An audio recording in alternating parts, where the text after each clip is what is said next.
أعوذ بالله من الشيطان الرجيم. بسم الله الرحمن الرحيم. نعم. الفصل التاسع. نعم. في ذكر كوي جانتاد بدء فدود الوحي. نعم. له ونندم صلى الله عليه وسلم. نعم. وذكر جانتاد بئثته نلادم. نعم. من بعد طائن. نعم. باو جيني. نعم. ولا من شبان تتي. نعم. ون شبان تتي جيني ثم 6 أشهر. نعم. رفت لبي جيكم. نعم. رأى وي كان فيلا هون شيخو قول الصبح سبك. نعم. لم يهم ويماني. نعم. صلى الله عليه وسلم. نعم. ودن دوبي شابان تتي جيني. نعم. لبي جيكم. وواتي يدي كويدول. نعم. كويد نغاري مكو. إن ليري. ويكون شيخو قول سبك فجرني. نعم. والله نعلا نون. نعم. أرسله على نليم. نعم. العالمين ونندي بندي. وهدان كو بيوال. نعم. ورحمة تكو جرميندي. نعم. إذا مدى تمن ولي. نعم. جزلون. جزلون كو دوبي شابان ديني. نعم. جاء كو تاتي. جزلون كو زينو كو جيدي. نعم. لامو كو شابان تاتي. نعم. بلاو همي توال داي جومري. نعم. ينو يي هاو دنيو دوبي شابان ديني. نعم. او ماناني جوني. أنا جوني. نعم. الله نليمبا. نعم. في يوم الاثنين. نعم. كو نيلاوما التيني. نعم. في شهر اللور. المؤذب موني نانو. نعم. ون لورو كوركو. نعم. إذ اللي أبرويزا. نعم. تمن مانا كسرى بيتدا أبرويزا. نعم. مدى أولي إسرونا. نوغاس من أممي. نعم. دوبي. نعم. تولامو مكو يوتي. دوبي نوغاس. نعم. أبرويزا ون كسرى. أبرويز. ون هرمز. نعم. ون كسرى أنو سروان. نعم. أنو سروان ينجين حالهم. أناني. نعم. نرى التيني. وكان أولاتيم. نعم. كان رسول الله. نعم. صلى الله عليه وسلم. نعم. بدءا إفدودي. على حب يدي. نعم. الخلائية ويندي. نعم. لأن يهي هنكدي. هاو بليما. نعم. نلالنغال. ويتانك وانت لابدي. نعم. يامك دوبي تك باتنديدي. نعم. كوي لابدي تنو فوتو غار. جبل الثور. تون تنو ياتا. نعم. وني تون. نعم. أناني دي. أمريو الله. نعم. دوال الله نغال نون. ويامك مي جادي. نعم. بيمبي على كويردو. نعم. بيمبي على. كوي ماناني جوني. نعم. ملة النبي إبراهيم. نعم. أمريو رنو الله فون. نعم. ناني دي. نعم. وي على حب الخلائي. نعم. إلى أن جاء هاري. نعم. في الغارة ويمبتو. روح القدسي. نعم. ون سيدنا جبريل. نعم. وان تويمبتون. نعم. لم ينامي. نعم. وداناكي. نعم. كوي بينال. ناني دي فين هاي هون هباني. نعم. واجو تويمبدون. نعم. جاجيمبا. وغطه وبيتيمبا. نعم. ون مانا او هيبيمبا. نعم. لبلوغها هاتيردي. نعم. الجادي تامبري. نعم. فيسيكو تامبني بقائله ويامبا. نعم. فقرا جنغو. نعم. وجاجي النبي صلى الله عليه وسلم. نعم. وبيتم ها تامبي. وأشد اقرا. نعم. نلادي ما انا بقارئ. نعم. من مجانغتا. نعم. وقال له نلادي جبريل. ما ذاك وناني جنغول. من نزمي كوي آدم جاء. نعم. firtani omo sali jangude. نعم. ala kanko ko ummiyu. نعم. te yimɓe makko ko ummiyunen. نعم. ɗum o fandi hen. نعم. ida karrara nden o fillini. نعم. al gaɗɗa ɓittugol ngol. نعم. mana marratin laabi kewɗi. نعم. yaqulu lahu omo wiyamba. iqra bisma rabbika. نعم. jangu indi joomi. نعم. mana ɓittande wattindinde nde ɗon o wimba iqra bismi rabbika alladi khalaqa linsana min alaqin. نعم. hawo yettima lam yalam. نعم. kanko jibril o acci annabi sallah sallam. نعم. anani de نعم. o wimba antana an khatimu an won timmode. نعم. an nuzumi mana coɗol. نعم. coɗol mana annabaɓe. نعم. anta khatimun nabiina. نعم. khatimun nabiina. نعم. wa imamul mursalina. نعم. nelaɗo sallah sallam. نعم. nder jibril wadde makko ɗeɗo golle. نعم. o tampi. saabu anda ko tawimi ko ɗon ko woni. نعم. o anda baɗɗemo ni hol kañum. نعم. on tellini ɓe hayre nde. eɓe jeehi less. نعم. jibril fi koyngal mum e leydi. نعم. allah yettin ɗon sewne ndiyam. نعم. jibrilu salligi. نعم. wimo rewe am. o salligi. نعم. jibrilu julnima darɗe ɗiɗi. نعم. wimba hakaza sala. نعم. ɗum ɗo won julde. ɗum ɗo won julde. نعم. nan sa jiidani julde nde ganduɗen nde. kono ni kam o juldata. on waktu نعم. wonti noon juldi. hankadi ko sabbi bisma rabbika. نعم. bil asi wal ibkar. subaka darɗiɗi kikiɗi darɗi.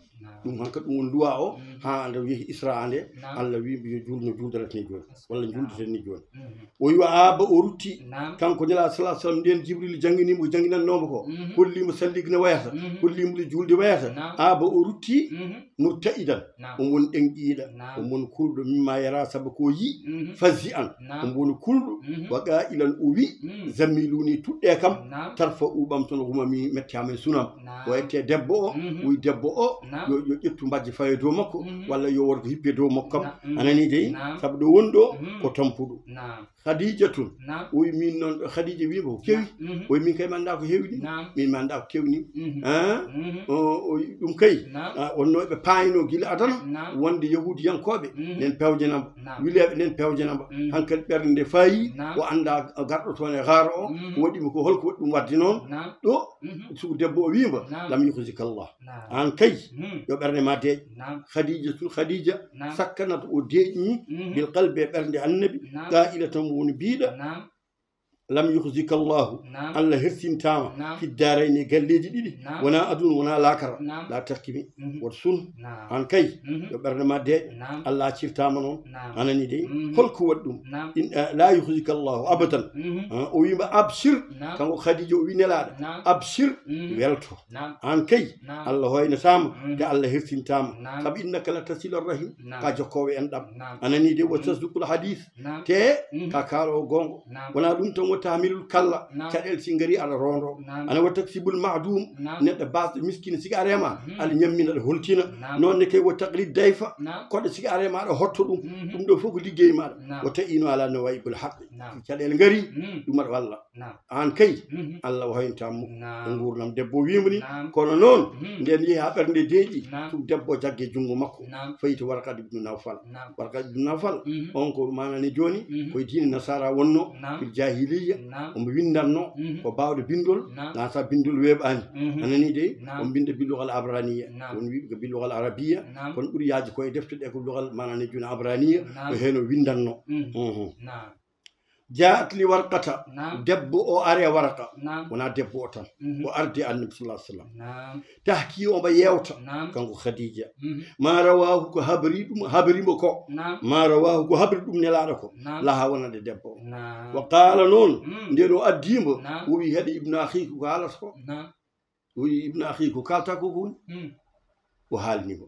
holko tawimo to jabala nuru to o haali o gasni wa qala mawɗo o wima namusu Musa ay sirrul akbar tellotono e annabi Musa on tellema anani de tawi zaka so tawi tan ko on manande jino fabtasimi mos firti ko caɗele ngala hen an kadi mission woni arde o wi yaalay temi hani ni noon kuntumi laatima fiha saga dumunno annabagal ma fiha e da'wa o fiha ɓe mbi koye da'wa o ruti ɓe mbi ala koye muddatunno buwa on jamanu sigi yonti hanina min oɗo waraka taw sali man mbeɗa hissi jaza an kom sagata lembo o kuntumi laato hajjan ko mbiɗa wuuri ladal ikraji sagata yimɓe ma jaltintema minel e demi saabu ngami yalaɓima comme jaltinteɗa ha jaltinteɗa kal gadduɗa ko jaltinete anɓe kewat ka jalto wuuro ngo mbeɗa yiɗi noon ha nin taw mbeɗa wuuri on ma jamanu mi wonanma manani joni ballowo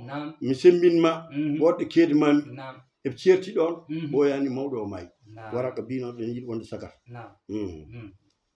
o wi mana hus nangu adda limore addata ma nazzala ruhu ko tellini mana ruhu Allah aminu kolaɗo ala rusulin ɗo joni jibrilu ne tellirini e annabi kanko ceerno o wi mbeɗa profite mi nanna ɗo hon foti annabaɓe goto fof kadi hon foti jibril telle muɗum eyyi mi limanma limorde nde o rattiɓo mbeɗa reggadira kay utu zambel mami yoɓe bi nasmihimi e yuɓɓindeɓe ɗe yabun laaɓi sappo e ɗiɗi li adama jibrilu o telle baba adama ko laaɓi sappo e ɗiɗi nunun annabi nuhu o jippemi ko laaɓi capanɗe joyyi sumata temedde nayyi o jippi koye Musa li Ibrahima annabi Ibrahima addu bami limore bami capannayyi e ɗiɗi lawol darun li Idrissa annabi Idrissa o telle mum ko laaɓi nayyi Isa oɗo Isa haza fandi ni ya ya o ko sappa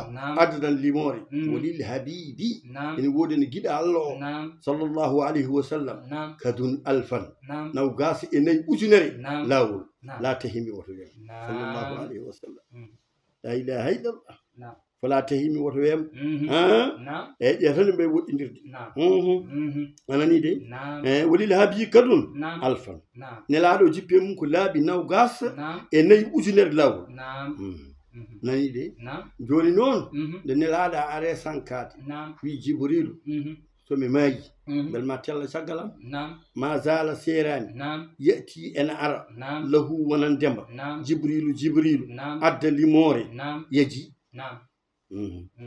adda limore yaji yaji ko nawgasi tati nubuwa annabi sallallahu alaihi wasallam e aduna duuɓi nawgasi tati sappe teddi ɗum makka sappe kiddi ɗum madina mina sinini duuɓi ɓe ayatin e kawisaji min alhakami ummade allah subhanahu wa taala anani de eyyi min baadihi caggal nelaɗo noon nazilun ya an wimo jippa laaɓi sappa ko yerfo o ɓamta ya an gueɗe sappa nelaɗo namnimo bel kanko jibril mo tella caggal mum o wimam tella laabi sappa lawol fof mom yaade gueɗel o wi noon gueɗe ɗe si timmi sappa fi raf'iha koye ɓamtugol gueɗe ɗe ɓul wi fasade woni bonandal halqi tagore nde wol ɓuhami e hokkere e caɗele alqahatu anani de firti sappa ɗi si jeehi hankkadi aduna o boni gueɗe sappa ɗe yumnun mo ittu barke jibrilu ma tella caggal annabi sallallahu alaihi wasallam o itta barke anani de barke noon e kala huunde mo ittu hen barke ha tenkino gandal e ardi ay jongi joni neɗɗo liggoto haɗe maayi ronko dañde walla dañakite joguiɗa ko wiide nafata haydara anani de te kide wona ɗum tan hay gandal ngal no wanoni gan sa haske sa janggui tan a yetti ɓuulu huyi ley a waɗi waare aduna fof ko an aɗa hen ɓoosen en juuroma hande mamadou mum dawan hay goto salmintama barke ɗe koko jeehi yum nun ko barke ma Allah ittu ɗum wo hubbun gilli ma Allah ittu ɗum lawol makko ɗimmol o ittu ɗum e manane joni wol hubbu lillahi yiɗirde neɗɗo saabu Allah e yiɗirde neɗɗo nani de nonne kay rahma wa rahmu yurmende o ittu ɗum hakkude tagore nde maadilun nuɗal o ittu ɗum e ñawoɓe e commerçant ji nuɗal iwe mabɓe wa haya gacce rewɓe gacce men ustoto walla iwa ha laaɓa joni ko sa yii ko jiita ko manani joni woɗɗani yaade ha laaɓi sabrun muñal miskineɓe ne muñal mumen koko iwata o zuhdun e ruɗare adunu wonande mana anduɓe manani jeyi saaha ko kara sira kara sigal alɗuɓi ɗumne koko yahata qur'an koko yahata wassalam e l'islam e liman on ndimana ɗum ɗon lerde gueɗe sappa wadde yumnun ko barke ko hubbun ko gilli rahmun ko yurmede madilun ko nunɗal haya ko gacce sabrun ko muñal wo zuhdun ko ruɗare saha kare siragal alqur'anu qur'ana bisalami e limanagal won l'islam koko yahata hala o wiru ya koyɗol khitabun ewnaga kaza hondani ilga u berlogol min malakin e malayki maratibul wahyi ɗum ɗo woni martabuji wahyu la tartab o sikkita wala tahimi woto weema anani de ko haala nawaruji sadiqa ni kaali nelaɗo e ndo tañi mana nawgase jeenayi e lebbi jeegom o watti yiiɗi kan filarɗi subhi ɗum ko koyɗol wonan demba o yi ɗum ko ɗum façon e wahyu ɗum woni mabda a wayyi enani de kasal ilqa'u min malaki malayke werlo e ɓernde makko ɗum ne ko hen jeeya malaki ne wawi weddade e ɓernde makko woyi hadis baɗo noon nelaɗo wi inna ruhal qudsi woni ruhul qudsi wi noon tan ko jibril nafata fi rawi o nani de annahu lan yamuta nafsun hatta tastakmila rizqaha o wi jibrilu habri kam wonde neɗɗo mayata so wona arjiki mum timma anani de fattaqullaha ngare kuule Allah وأجملوا الطلب مجيني جيرغون أرجيكي مودون دباني دي نبيني دوم ولا يحملنكم استبطاء الرزق على أن تطلبوه نجي بمعصية الله سب ليل دي أرجي وروات من أولون جيرغون وفدي الله دي سبا فإنما عند الله لا ينال إلا بطاعته woni koye juuɗe Allah heɓortako sono ɗoftade Allah wona wofde Allah andi yimɓe joni ma yi neɗɗo ñamlo banque mbaɗa hen riba tawno leeri cuuɗaki jom wima ɓanna ƴettu naggam pawa hen naggam haalanma ha leera ƴetta ɗum mbiya toon ƴettani mayat wona noon eyyi walla wiya min donki komin ñaami bel min piiji tan eyyi bel min piija gueɗe baɗe noon ɗum o yiiɗi wiidem dal fo innama inda allahi la yunalu illa bi taati eyyi ɗum on ko selli ko ɗum noon ko ɗum ɗo noon ko ilqa'u min malakin addat ɗum anani de hitaba noon no woodi wono hen goto kadi hitaba o manani joni malayka ara haalde makko en jogui hadis mo kewɗen janngude Umar ibn Khattab o joddinomi annabi o monde annabi sallallahu alaihi wasallam e sahabaɓe en coyni gorko ne ara gorko jontaɗo en ɓurni rombelaji mum waɗani fourwasé te gorko o haydara battinani mum eɓe jii omon ara eɓe keptinanimo hay goto andama o yetti annabi sallallahu alaihi wasallam o tawi jonde nde hofru makko yo hori fo annabi o ñalaɗo jiɗmi kalnami liman o haala nelaɗo haalnimo o yi nelaɗo haali gonga te o saggui toon o namnibo l'islam o namnibo l'ihsan nden o ummimo o yeehi nelaɗo wi oɗon gandi garnoɗo ɗo o wi oɗo ko jibril wonno o ari o mbandini mon diini mo ɗum ɗo ko khitab malayka en aranno e mbaddi neɗɗo tan ɗiɗo gueɗe tati ne waɗi gueɗe goɗɗe ha keewi kono o wi gueɗe ɗi keddiɗe foof mofti koye ɗeɗo gueɗe tati وكلها كان ينون كالكو مراتب الله كالتدي كان يبوب النبي فون جوكو غوتال وكلها كان يفوفنون لرسول الله كملا كان يفون غاري النبي صلى الله عليه وسلم كملها الرحمن تمني دوم الله لا تسالن وتنامنا ما هذا كو فندين ان هي كمي انيانيال مرتبه الله ركو النبي جراني الويتلو انا ني دي اي وقد ارى فليم الوحي وحي حقا اغونغو بعد باو مفترته دمون فترة ولا تأخير هين أو تأخير أيد جبريل بيتمنى سيرتي ماكو ورونك يد جبريل بيمبيكو بالتاتي بيمبيكو بالتشافني على نيدي وكان نون لاتيم الرضا جرلادو في غاية من هاتري الوكميسون جبريل يهي أرتالي ماكو ورونكي فامي دوم hankali noon o wonno koye heblede o saayi ko hulno ko yeehi hankali ɓerde makko wone ceerno makko yo artu yahlul jibala o wone towde dow leɗɗe dow kaaɗi muridana omo muuyi rama e werlade justati yi ɓandu makko o watti ngabbude dow hayri o yon warto ɗo de wawa haɗede jibril feññambo wimo ya Muhammad anta rasulullahi haqqan an ka nelaɗo ley gonga ɓernde deƴi kiɗo hoto eyyi si leeli kiɗo artani ko noon kadi noon o wayata anandi won yaadu omo towa aljibala kaaɗi muridan omo muuyi ramma e werlade justati yi ɓandu makko husnan ilal ardi suna fewde leydi lawla ruh sonno wonano jibrilu durra khami jom korso jibrilu kañum walli timba nani de wa ba'da zaɓa oɗo fatara yawti noon anzala arrahmanu khaliquna allah tellini ma kanko allah o jippini khaliquna kanko tagɗo men o ya ayyuhal mudaththir ya ayyuhal muzammil habba wona tani yaddu ombo noddo munziro ombo jertinowo ala uzumi kureji makko mana wonde wondiraɓe makko kanko sallallahu alayhi wa sallam khadijatun edi nota demba sallallahu alayhi wa sallam nden allah manani joni edi jabdemba ko khadija jon suudu makko aɗen wiino ɓe dokkama julde e ngone julde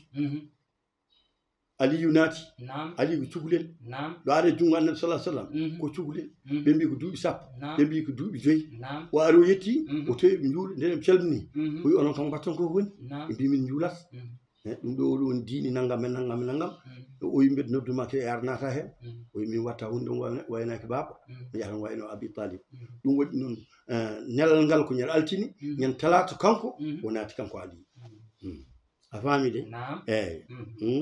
eyyi kanko Aliyu nden o halni bammakko wimo basi ala hen baba noon natani hen a nani de eyyi ɗum kanko o naati hen no wobno Harisatin rewɓe fof idi naati l'islam jaɓande annabi sallallahu alaihi wasallam Khadija sukaɓe fof idi jabde annabi sallallahu alaihi wasallam ko l'Imamu Ali mawali en maccuɓe rimɗinaɓe ibnu Haritha Zayd ibnu Haritha oman bi da'watihi e on mo ganduɗa ene noddango muɗum Ousmane holi o Dou Salami wona Aboubacar Siddiq Dou Salami ko Aboubacar kañum nden nelaɗo noddi nelaɗo nden Allah neli ɗum o ƴeewi ko koreji makko ɓurɗo ɓallade e sehilaɓe makko ɓurɓe ɓallade ɓe ganduɗa o mbawi funtodirde e muɗumen beele Allah kañumen paama ko addi ko ko ɗum woni ndo haalniɓe Aboubacry ko neɗɗo moɗɗo ganduɗo askoji te ko karasiro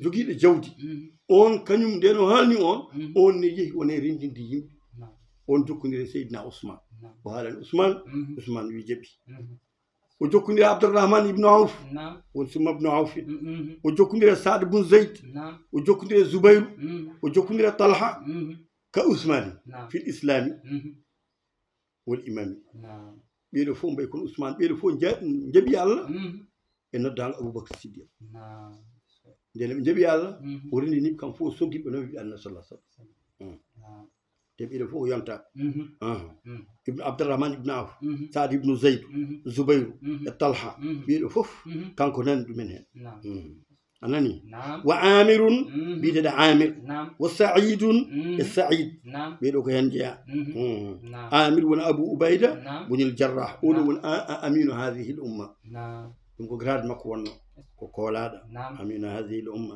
Saïd ibnu Zayd nani de oɗo ko Saad wonno Saad anani de Saad wonno nani de oɗo ko Saïd ma Ubayda wondiɗa Ubayda Saïd ibnu Zayd wonɗo Ubayda oɗo ko Ubayda bunu al Haris bunu Abdou Moutalib e Abdoullahi oɗo Abdoullahi kañum woni Abou Salma kañum resno Salama anani de Ammarun e biteɗo Ammar subbaqun kamɓe gon ardiɓe ilal kalami fewde tedduɗo fewde l'islam kamɓe gon subbaqun ilal kalami sabiquna ilal islami kamɓe gerti hen ɓeɗo idi nadde l'islam anani de eyyi en mbi ɓaawo tellugol manane joni ya ayyuhal mudassir nelaɗa woni ardude hoore muɗum e koreji muɗum idi jabdemɓe rewɓe ko yummen Khadija bonto Khuwaylid oɗo woni ummul muminina o weli Allah wone makko idi jabde Allah e sukaɓe ko Ali ibn Abi Talib gantaw mbi are duuɓi sappa alal masuru ɓe mbi ko 5 ɓe mbi ko 7 nani de o tawal ko waɗi ɗum Aliyu ndo lurdi nde e Muawiya winde mba letar wone wasade on wiimo Aliyu min comme secrétaire annabi sallallahu alaihi wasallam te comme esum annabi sallallahu alaihi wasallam an kadi e mbawrani eɓen jogori habde woni waqatu saffayni nani de o wi kanko ha joni kanko mana Muawiya o wi Aliyu an aɗa andi mbiɗa jogui malla dal e ɓural e gueɗal e annabi sallallahu alaihi wasallam anani de eyyi Seydina Aliyu wi o de mo jabtata ko ɗum sowona jimri mi yimata mo jabto محمد النبي أخي وسهري وهمزة سيد الشهداء أمي وجعفر الذي يدهى ويمسي يطير مع الملائكة ابن عمي وبنت محمد سكني وعرشي مسوب لهمها بدمي ولحمي وسبط أحمد ابناي منها فمن منكم له سهم كسهمي سبقتكم إلى الإسلام طرا صغيرا ما بلغت أوانهم صلى الله عليه وسلم وي محمد كن مونم te ko Esam Hamza kañum woni babam tokoso Jaafar pinowo daw subako e hirnda ene diwa wondude e malaikeje o ko ɓiba pañam o wi ɓi Mouhammadou biteɗo Fatima o kañum woni deƴƴuɗo ɓerdam kañum woni jombajam o wi tewam e ƴiyamam ne jillidiri e makko ɓiɓi makko ɗiɗa kalira koñe Annabi sallallahu alaihi wasallam Al-Hasan e Al-Husaini dañjimi ɗum koye makko hole mon dañƴe e gueɗal ngal ɗo holno dañirmi ni min edimo ne l'islam onon fof sababtu kumi l'islam turran sahiran ɓe woni cukalel eyyi te taw hami fuɗɗari mi helli faka taw nden mo awi jimi jimɗi ɗi o wi gadduno jimɗi wat feere ceekaɓe beddoɗa woto wajiɓe ɓe jiiɗ ɗum seɓe jiiɗ ɗum tan kam fof koye makko ɓe jamtata ɓeccaɓe ngal sa nani de ɗum no falamma qara muawiyatul kitaba qala mazziqhu ya ghulam la yarahu ahlu sam fa yamilu ila ibn abi talib ɗum ɗum woni haala ka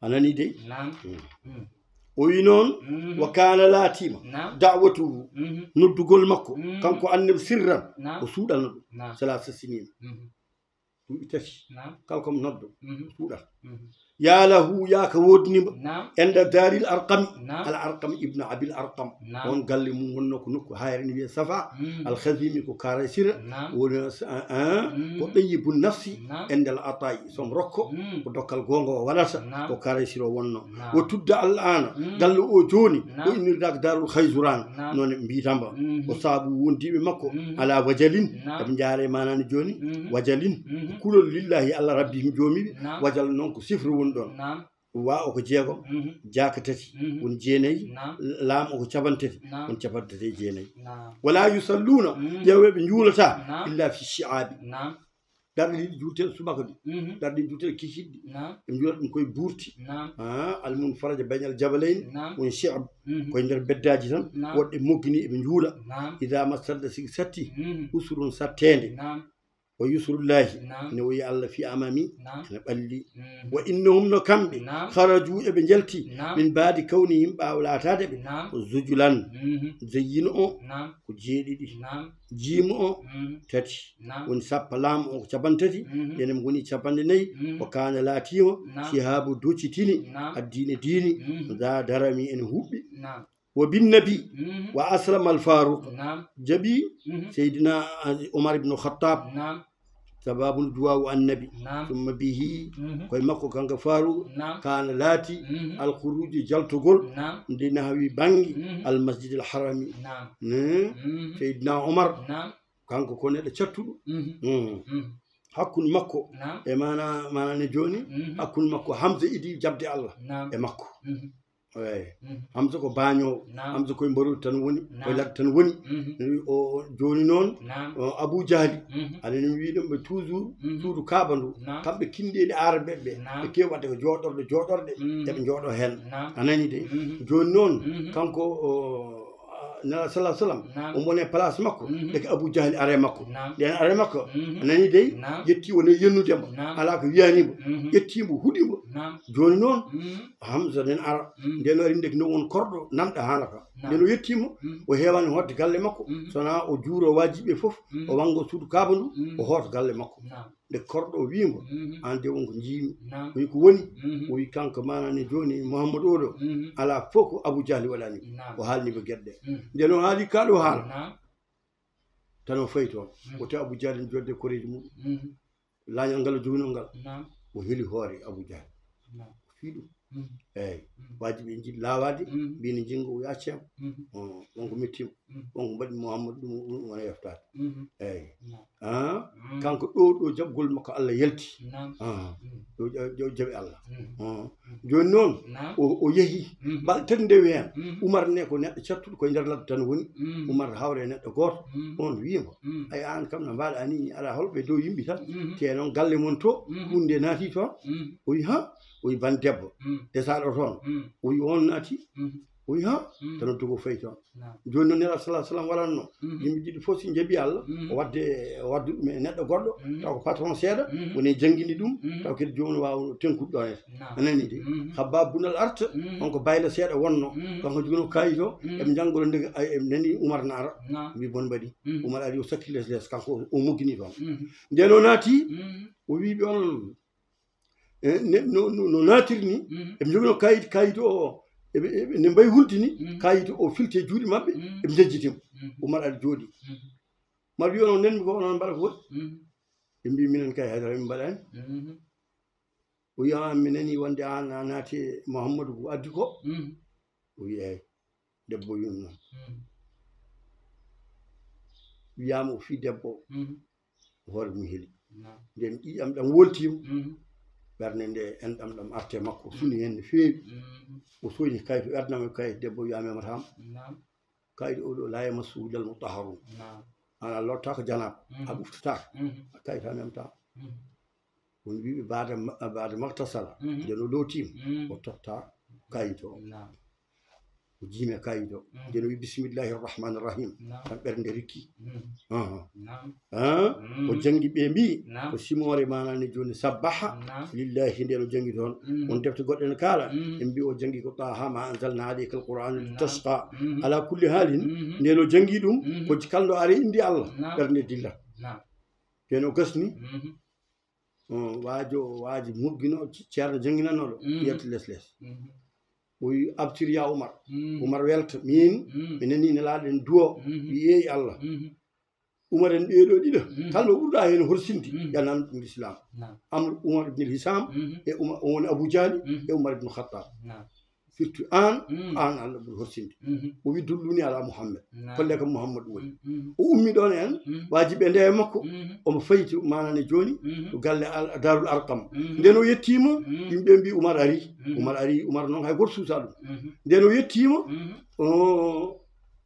e ɓudditaniɓe damal nelaɗo wudditaniɓe damal accam ko nas mbiya Allah fewdam o wudditana damal nden o naati worɓe jaggimo o jagga o yetti Annabi sallallahu alaihi wasallam nelaɗo wiɗa accem o jooɗo o disi e yeeso nelaɗo jaggimo o poñimo fooɗimo dillinimo yobo Umar an ko haɗma nadde gueɗe o wi allahumma hadi Allah fewdu Umar o wi ashhadu an la ilaha illallah wa anna muhammadan rasulullah ko ni o naati l'islam o wi mbeɗa yiɗi namnadema noon an Muhammad o wi bisimillah o wi beele ko enen gone gon o wi enen gone gon o wi sen guuri e sen maayi fof ko enen gone gon o wi eyyi o wi cuttoɗen noon holko mbatten ɗum no cuuɗo jalte boowal kanko wattiɓe capanɗe nayyi o wi wo bin nabi aslama al faru summa bihi kana al khuruji o erdi nawgas walla sappo e jeenayo o ga erdi sappo e jeenayo woni capanɗe nayyi ndo jaɓi nde Allah Allahu akbar ne ɓe gullirni Allahu akbar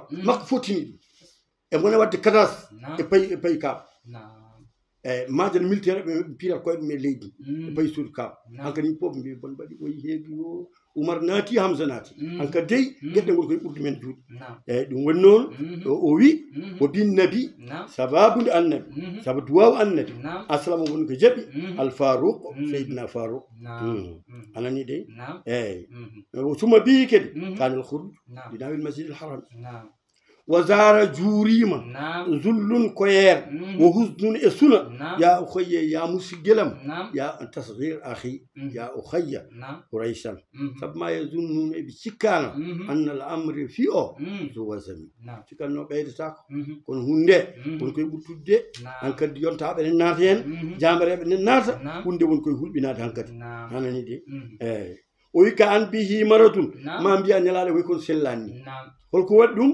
lamma atahu kon are makko wa anziril ashirata ya jertin ko rejima ya muhtaru ya cuɓaɗa min rajami e musidɓe minade ikhwani Allah wimbo wa anzir asirata kal laqrabina oɗo ayne telli o naati nder suudu makko o waynimo sellani ma won lewru o yaltaki omo deggi hoore makko ɗon gorgulaɓe makko ngari mbimo gonɗuɗa o yahay hunde mo wonda kono Allah ko biɗen wa anzir asirataka al aqrabi tembeɗe nde kureji jam no mbayi anani de ɓe mbimo yaltu haalan yimɓe ɓe kono Aba Lahab de woto haalan ɗum Aba Lahab woto haalan ɗum o wi amma tuhu gorgilaɓe makko woni woniraɓe rewɓe baam makko ulna eɓe mbi فاطلب يا دبو للجميع فوفن ولا تدو أبا لهب ونود أبا لهب ودو كزال هيكدي وجم غنغو والكزمي داوري ووداك بركي دا الجميع وندي فوف لكي ياتوا إليه بل من غير مكو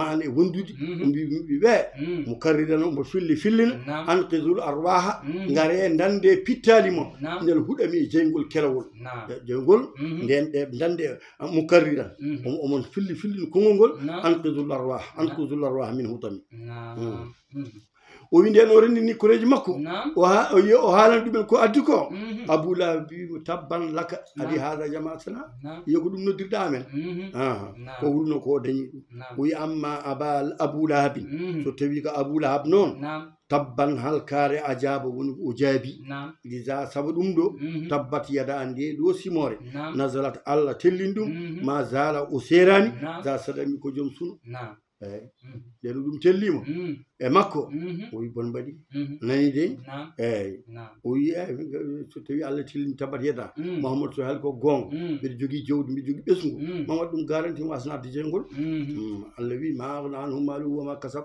جود دي نفتان بايدار سيسلا نارا تما شان دونتا هاي جم سود ماكو ناتو ومراتو عمال في جداب المسجد إذا أنزل الله تمدع الله تلني فصدع سيك قام أدري فصدع بما تؤمر وارجع عن المشركين أود عائلة تلي فصدع تلي قام أدري مجتهدا ومنتينير وجاهرا ومنبنين بدعاء الناس ندقل يم ببا نكلهم كنيمن كلا وذاك الأمدون في سنة هتان تقيل بيام رابعة هتان نايبر وجاهرا بدعاء الناس كلهم هاتينتي مستهزئي جل كتاب نقول إمبى هاي بينو أشان دومين وموزي اللورلانو كل مسلمي كل مسلمي كلا جبلير لورلانو جولو بي هاي نقولوا أشان أنا دي كم إفوف أنا دي وندب الإسلام وبعد سبين باو جنوغول وتدليلين مجنوغول وتصفيات يطاينوغول أخفوا له ببيننا نيبو كل ما أخفوه كالكم تشود نوم من إدمي ينغني يا سيداكال كالكم موفنا بيرد مابي لأن لا ولا ينود وتي ينود الله مابي بيك مجوبي من داو كاجي في غور مابي ما نجون يتي سنام ولي وسيله حكم مي الله on في دلال مبين على كو هدناني جون فيني ناندم متي دبي جوغيده على كام نك كدان انا ني دي دو درسو هادي صلى الله عليه وسلم فاتي صلاه الفاتح